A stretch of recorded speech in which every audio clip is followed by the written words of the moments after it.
So for those of you that don't know me, I know most of you, there's a few faces I don't recognize there. But I'm Dr. Brian Walsh. I'm a chiropractor. I was an engineer for 10 years and jumped ship, and chiropractor helped me out, so I went back to school, and now I'm a bioengineer. I call myself because I work on people, right? But one of the reasons I did this talk is because like for the past year or two, there's been a lot of buzz about this whole CBD thing, right? Mm-hmm. And there's some confusion. Is it legal? Is it not legal? Is it going to get you high? All these different questions, right? And then even questions about like how well it works, right? And so we're going to talk about some of that because it is confusing. Because I've been like researching this for like 3 or 4 years, and I'm still not happy with the state of where it is in terms of being used medicinally.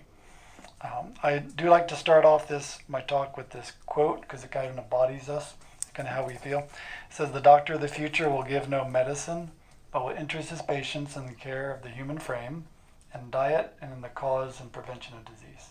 Right? That's a very holistic look at things, and that was Thomas Edison, right? 100 years ago he made that statement. Because he saw the importance of the human frame, that needed to work well, to function well.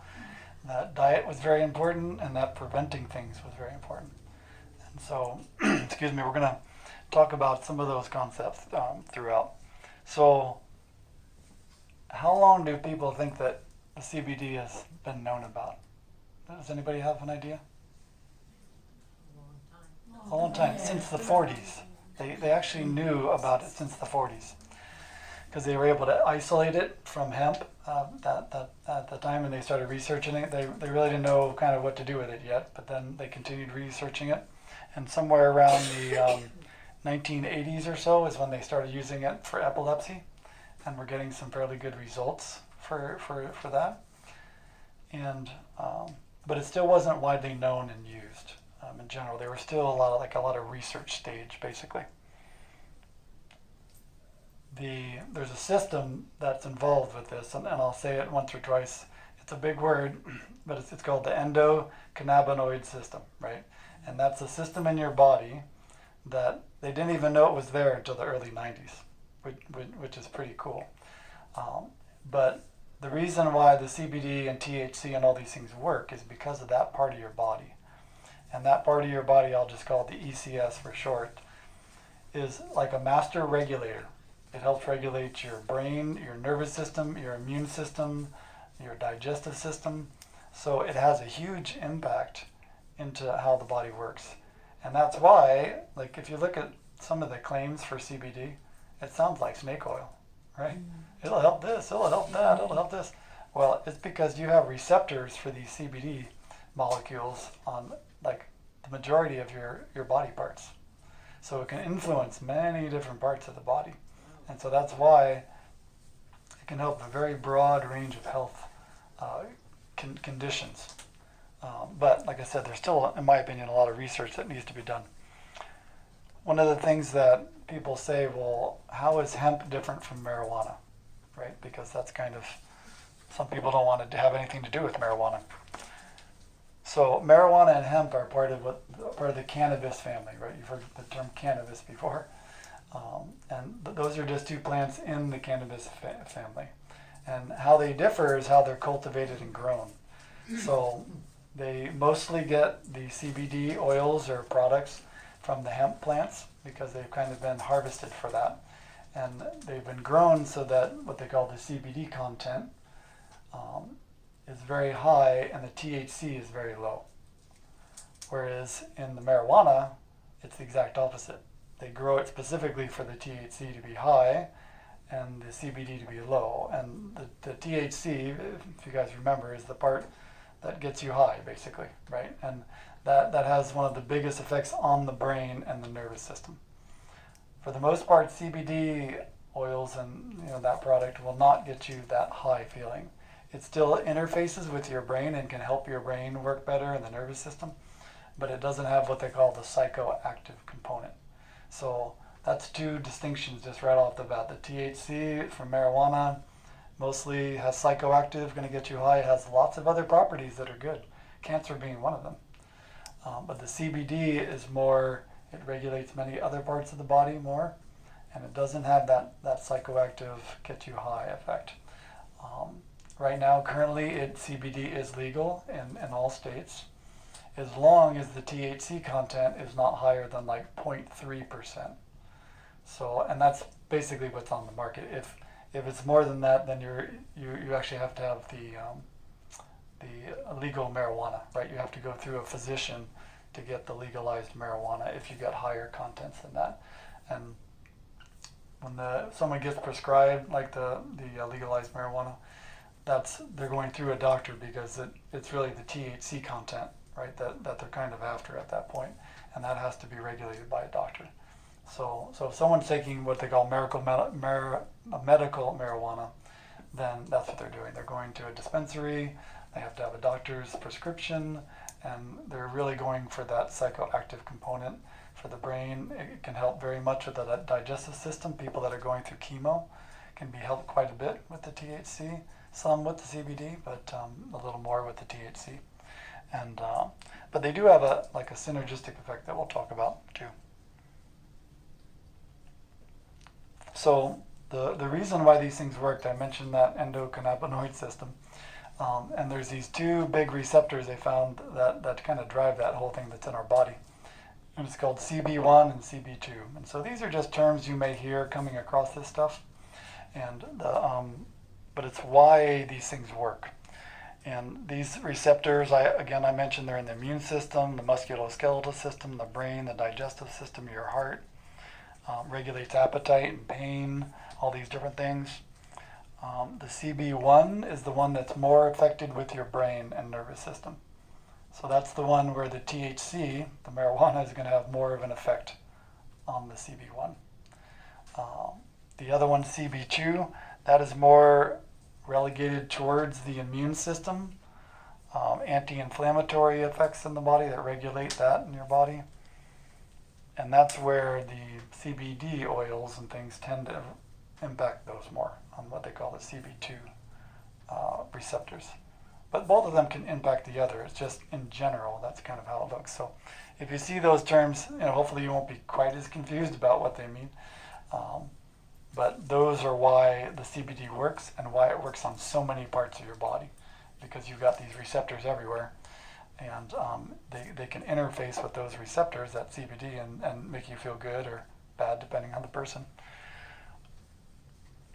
And those, the CBD, THC, there's another one, CBN, they're like 3 of possibly more than 100 of these different molecules that come from hemp and marijuana and all that stuff. So that's why, even though it was discovered like in the 40s, it's still in the infancy, in my opinion, for research and application to like a general practice type thing. So that someone could recommend these on a regular basis and say, this works for that, and this works for that, and this doesn't work for that. Because right now there's no way that I'm aware of testing-wise that says you're deficient in these things.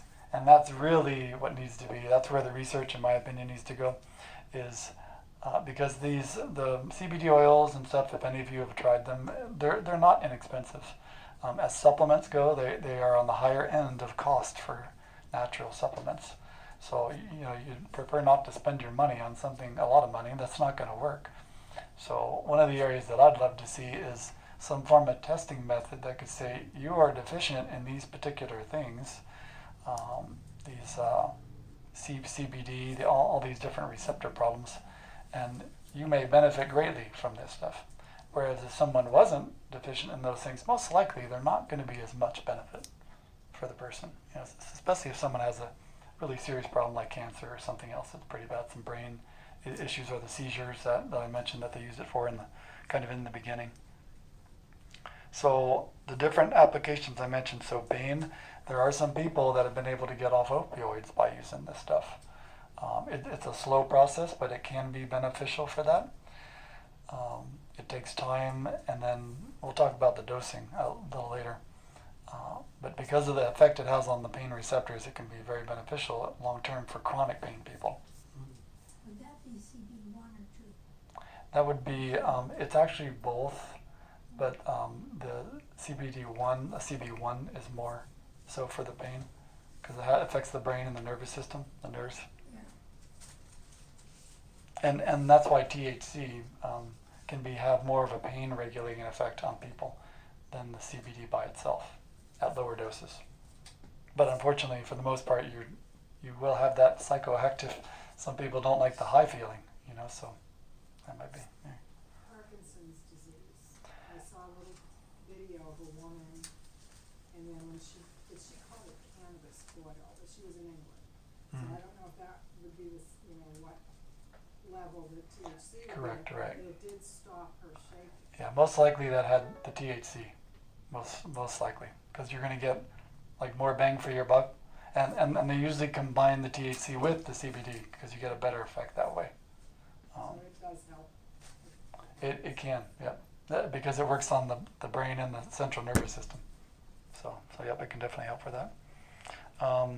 They found that it helps with immune system problems. So sometimes people with autoimmune conditions may be helped with the CBD. That's more on the CBD side than the THC side.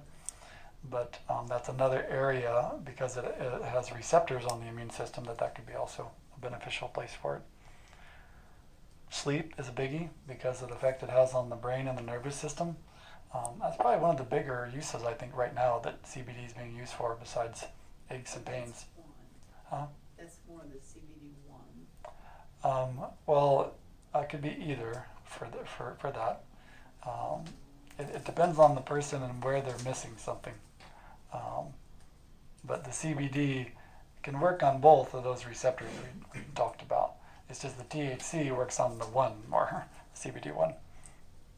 Most like retail places aren't going to tell you, it's more effective for CB1 or CB2 because they don't go into that depth. But this is just like just to help educate you so you're more informed, about making decisions. I mentioned the possibility of there's, especially overseas, they're using the THC with the CBD and for cancer cases. Some cases that have like totally been reversed using this stuff. But it's usually higher concentrations and a fair amount of it because they're like trying to use a bigger hammer type thing in those instances. They're not doing as much research here yet on that whole cancer thing. For children, like ADHD type things, the only caution I have with children is that children still have developing brains and nervous systems and stuff, so we're really not sure how it's going to affect them long term. So like that would never be my first choice if I was using this product for a child. There's many other things you can do to try to help them get better when it comes to ADHD and that kind of thing, but it has shown being helpful for that. And that would just be on the CBD side, not the THC. But it has been beneficial for some kids that even the drugs weren't working good. So these are things that are alternatives, but not necessarily, an end-all solution. Anxiety and depression is another area that it's shown lots of benefit because of the effect it has on the brain and the central nervous system and calming things down.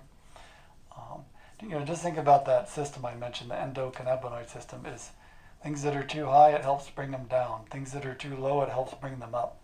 So it's like this master regulator. And the better that system works, the healthier you are actually in general, and the less health problems you have. And we'll talk about why that goes out of balance in the first place. I mentioned cancer patients, use this for nausea and stuff. It can be incredibly beneficial for that. That's usually more on the THC side. But the CBD can be as beneficial too. But the THC gets more bang for your buck when it comes to the nausea and the brain stuff. So that's just like the wide variety. It's lots of things. It can impact lots of things because of all the receptors everywhere in your body. And the question is then like how much, what kinds, because there are a lot of these things on the market now, and sometimes you're not even sure if you're getting what they're saying is in there. But things to look out for. There's different types. There's what they call isolates, which is just like the CBD molecules have been concentrated down more, and it's more just the CBD stuff itself in some kind of carrier oil.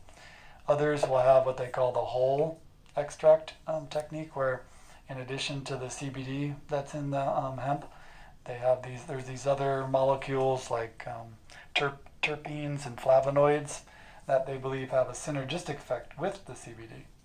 So sometimes someone might not do as good on an extract, but they'll do better on the whole extract instead of just the CBD by itself. And then some people might be vice versa. They might do better on just the CBD extract and not the whole extract. And each party, each retailer or whatever will tell you theirs is the best, right? Because that's the kind of the ones they promote. But what I found in just a little bit I've used of it in practice is that there's a lot of variation in how people respond to this stuff. Some people respond beautifully, some people not at all. And so Are you able to tell with your muscle testing which ones are going to be effective for you? that's what I've been using. Until they come up with some test that shows us, a saliva test or blood test about who people might benefit more, I'd just use the muscle testing. That will demonstrate at the end. Are you using the standard process as your source of CBD, or are you using another? There's two others that I'm using. I've tested. They just came out with theirs a few months ago. But unfortunately, their product is not just CBD. They've got two other products in there. So you're really not testing the CBD by itself, unfortunately, with that product. It's a good product, but there's two other things in there. So are they benefiting from the two other things or the CBD? So what are your other two sources? There's one called Genesis 129 CBD oil. That's an isolate. And then Functional Remedies is a company that's been around for a long time, and they make the whole extract type thing. He's been in it for a long time. His father was a hemp farmer. But what people don't realize is hemp has been used for probably hundreds and thousands of years for to make clothes, and everything. So it's been around a long time for industrial and clothing uses. It's just since the 50s, 60s that they started using it medically. There's extraction methods that you have to be careful about. CO2 extraction is kind of one of the better ones. The good thing about it is that it's for the most part, solvent free. Because when they do these extraction methods to get that active stuff out of the hemp, especially in the beginning, they were using these different extraction products that are toxic by themselves, right? And then they would try to distill that out at the end. Well, there's still the possibility there's residue of that stuff, right, in the final product. So the CO2 extraction is a better method, definitely. There's another method called lipid infusion, which is a little different. It's supposed to be even cleaner than the CO2. But in the beginning, they were using several techniques, but because the public is getting more education and understanding, I think they're going to be dropping those other techniques off eventually. Because the better the technique of extraction and the less toxic stuff in the end product, the more expensive it gets to do it, right? And so these other extraction techniques that don't cost as much, they can make the product cheaper, but it could be more toxic. So if you're someone that's really sensitive to things and there's some small amount of an alcohol extract or something in there that causes you to react negatively to it, and then you brush off the CBD because you got sick, but it was really the solvent that they used to extract it that made you sick. So these are just things to look at. I mentioned the whole plant. They come in a variety of different applications now. A lot of times it was just the oil, but now they've got capsules, they've got gummies, they've got all different methods they're trying to do this with. And the only problem when you start going away from the capsules and the oils and stuff is it may be not strong enough. Like if you're doing a gummy, to get your CBD, it just may not be strong enough to do the job. It may be okay for like a teen or someone that doesn't need as much, but for the most part, you just have to be careful about the amount that you're getting in these products, because they sound like they'd be good, but they just might not be enough to do anything for you. So how is dosing handled? Yeah, we're gonna look at that. Actually, almost next actually. So there's several factors when it comes to that. So the concentration of it is a big deal, because you'll see these bottles that say 350 milligrams, 500 milligrams, whatever it is. And that's telling you the amount of the CBD in that entire bottle, right? That's usually what that means. And so the higher the number, so if you have 1,000 milligram, and the bottles being the same size, if you've got a 500 milligram one and 1,000, they're the same size. That 1,000 is twice as potent for the amount. So you only have to take 2 drops, instead of 4 drops if you were comparing the two. So the concentration does matter that way. Typically, from a cost standpoint, the higher the concentration, they end up costing a little less, even though it's expensive for a bottle. Because when you get the higher concentrations, you don't have to take as much, and they usually give you a price break when at the higher concentrations. So the concentration matters. The size of the person, right, is going to be a big factor. Something that you really can't account for is the person's individuality of body chemistry, right? Because we're all different, and some person might only need 5 milligrams to get an effect, and someone needs 50 to 100 milligrams to get an effect. So, and that's part of my frustration as trying to use this in practice, is that it's not well defined yet enough, in my opinion. And because of the expense, you just, it's not something you experiment with a lot because it's expensive, The other thing that matters is the chronicity of the condition. Is this something that just happened, or they've been sick for years? Do they have cancer? Is it a chronic condition for 20 years, and they haven't been able to sleep for 20 years? And there's usually more that's going to be needed in that case. There are some things where they have like body weight and milligrams. I don't know that that's that effective. Typically what we have people do is we have people start with like 10 to 20 milligrams a day to start out with, because for most people that's a good safe dosage. Like I said, there are some people that if you give them too much, they'll over respond to it and they won't feel good. So 10 to 20 milligrams a day of the CBD, and then you wait at least a couple weeks usually before adding more. Then you would do another 10 to 20 for another week, and so you just start increasing that until you get what we call the least effective dose. The least amount that gets the job done. It's kind of that. It's a dumb question, but I have some oil. I guess I thought you put it on yourself topically. You take it internally? Yes, so you can do both. There are people that, and that's another point. They have like salves now and lotions, they have the CBD in it. Sometimes those help, sometimes they don't. Sometimes they're just not strong enough. So for some people, like with an acute neck pain or something, putting a drop or two of the oil directly on the spot of the stuff you would take internally can be very effective, because it gets right to the point. Oils, I can take it internally, it's not going to hurt me. Yes, as long as it's it was to be applied topically. Well, they make ones that are only to be applied topically, and then those you would not take internally. So, but the ones you take internally are safe to apply topically. Okay. So, yeah, you just can't do the other way around, Yeah. because they have additives and stuff or lotions that you wouldn't want to eat. So that's kind of the basic thing that I use. 10 to 20 milligrams, usually of the 500 milligram dose, or the potency, I should say, and start from there. And then there's some people that will require the higher potencies to get the job done, but that's a fairly safe way to ratchet your way up to get to. Usually most people, if it's on a really bad condition, are going to feel something between 20 to 50 milligrams of the stuff, depending on their condition. Feel something. What does that mean? Well, whatever thing they're dealing with, yeah. Like if they're having sleep problems, then they're going to sleep better. If they're anxious, then their anxiety is going to start dropping down. So it's depending on whatever their condition is, their specific condition. Because there's no way to measure right now that I'm aware of. Right. Of that will raise their levels. THC, are you talking mood altering? Well, for the CBD and the THC, it's only 0.3%. So hardly anyone is going to have any kind of a Mood altering effect. thing that way. Unless they do the medicinal marijuana. Correct. It has the higher content of THC. Correct. Yes, very and that much. will be more mood altering. Definitely. Yep. Okay. But the CBD can help that anxiety feeling more.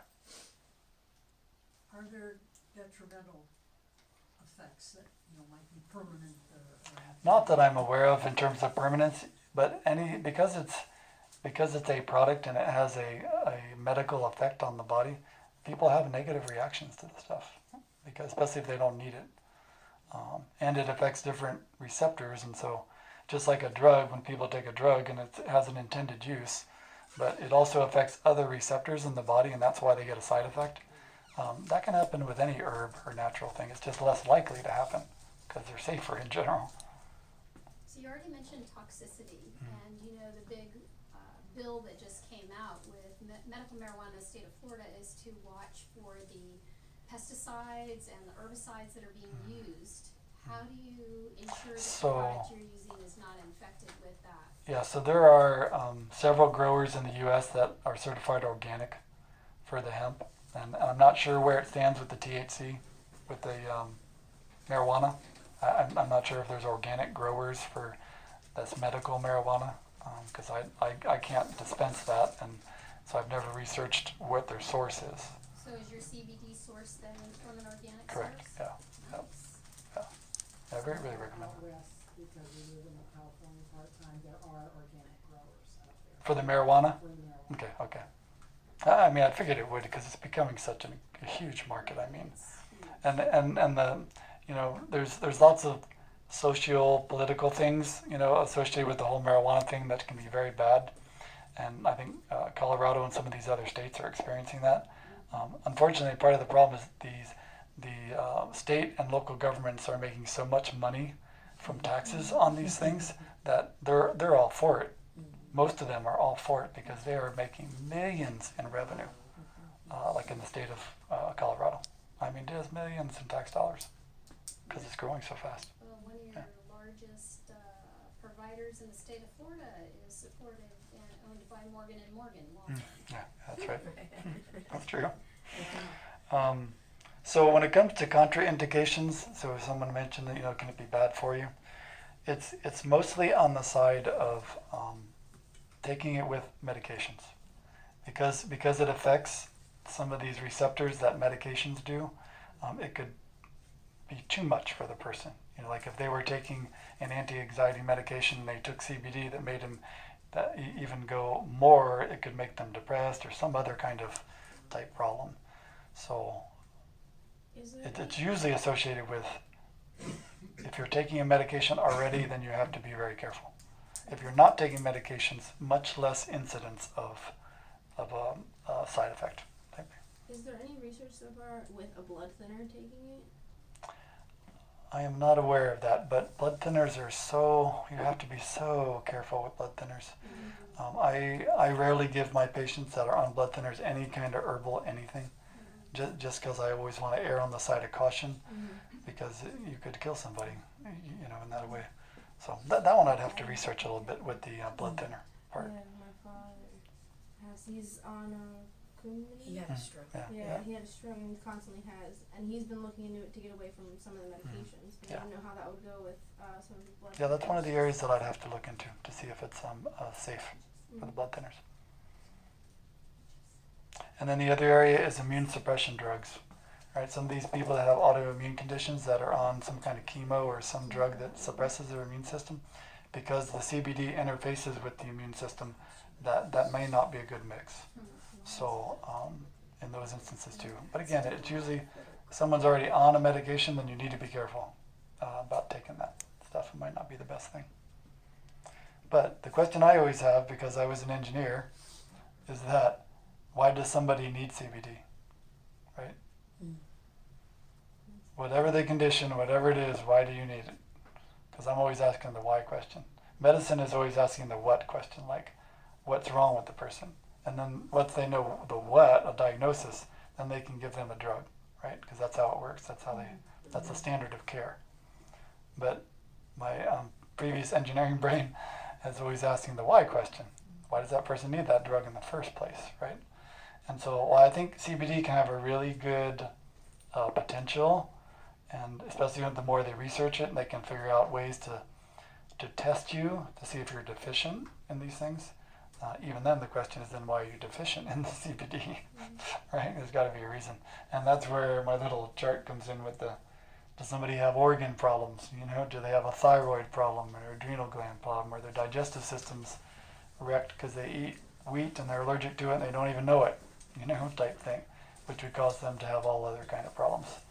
And so, which it could cause pain actually. Some people, a food allergy will cause pain in their body. And so instead of taking CBD, you just stop eating the food and your pain will go away, right? That's my mentality about the whole thing, is that I'm all for narrowing down the CBD and how it works and how best to use it in medicine, but we still need to know why we need it in the first place, right? And then, because there could be nutritional deficiencies too for a person, right? Like an older person deficient in B12 is going to have some neurological problems. They tend to be have more dementia. So just giving them CBD is not the best thing for them. You need to correct their B12 deficiency, and then they'll come back to life again. You know, so that's how I like to have people think, you know, is why is it happening in the first place? But someone mentioned the muscle testing, which is what I do. For most of you people know what that is. But that's what I've been using so far, just to tell me if somebody needs this stuff or not. Because some people with the chronic problems, we've done what we can do, as much as we can do maybe, and they don't want to have drugs. So I'll test people for the CBD and stuff and see if they really need it or not. And that's what I use. That's why I do the muscle testing for the nutrition response testing, to see maybe that would be beneficial, maybe not. And at first, because I've been testing this for like 3 years, I thought it would be the end all be all for some folks, you know, but I realized it's not the cure all that they're making it out to be, you know, that the retailers are making it out to be. So it's one of those things where you just have to be wise, you know, don't just buy what anybody tells you that's trying to sell you something, because it, like I said, it has huge potential for benefit. We just need more research to define the concentrations, to make it really safe, and then find a better system to say, yeah, you really do have a deficiency, and maybe it's a genetic thing, right? That's one thing they haven't done a whole lot yet, is are there genetic markers that you actually have a defect in that part of your body that you would benefit from CBD, and it changes your life, you know? I mean, that'd be an awesome application for it. But until they get that, I just haven't jumped on the bandwagon like everybody else has. But it does have benefit. I mean, one of our employees, she was in a car accident, and we were treating her, and she was getting some benefit, but still had this chronic neck and head thing going on that just had plateaued from the chiropractic. And so we tried the CBD with her, and within like 3 weeks, all of a sudden it was breaking. I mean, the pain was breaking, her headache was letting down, and hers was only, I think she got that out of like 20 milligrams. And so in her case, that's what she needed, you know, to get over the hump of that trauma. And so for certain applications, works great. Others, the verdict is still out, in my opinion. So does that mean she'll have to take it forever, or just? No, at some point then we try to wean off. Yeah. And usually once people stabilize and are not feeling much discomfort or pain, then you would, especially in that case because it was a trauma, then we try to wean off and see if she's fine after that. If not, then there might be some actual nerve damage that's helping the nerve tissue. Is the CBD addictive? It is not, because it doesn't have that psychoactive component that THC does. I've not found that to be the case. Some people might be addicted to how they feel on it because they feel better, but not the actual dependency part. Yeah. The THC is That's the yeah. dependency building. Yeah. The NIH did an interesting study with traumatic brain injury in football players, and they found CBD to be very healing to the brain. Where Yes. it literally healed Yep. the Oh, brain. yeah. And they actually discovered that THC itself, THC has absolutely no medicinal purpose whatsoever, other than it is mood altering and can get you high and can sedate you. Right. THC can also cause your cognitive functioning to lose Go down. a Yep. percentage of your Yep. IQ. Yep.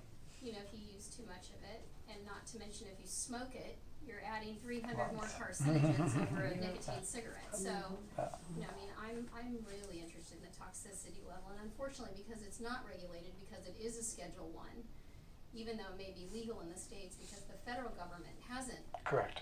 Right. Have not changed legalized that. it. Right. Now, I've heard rumor that Trump may have a bill in front of him to change it out of that schedule, and if they do, then it's going to open up pathways to do massive research with these chemicals. But That's the scary thing about this right now. It's totally unregulated. You Yeah. have no idea what you're getting. You might think you're buying something and find out it is snake oil. That's right, yeah. So you don't know. Yeah. And that's my caution in using it. Do you have a good?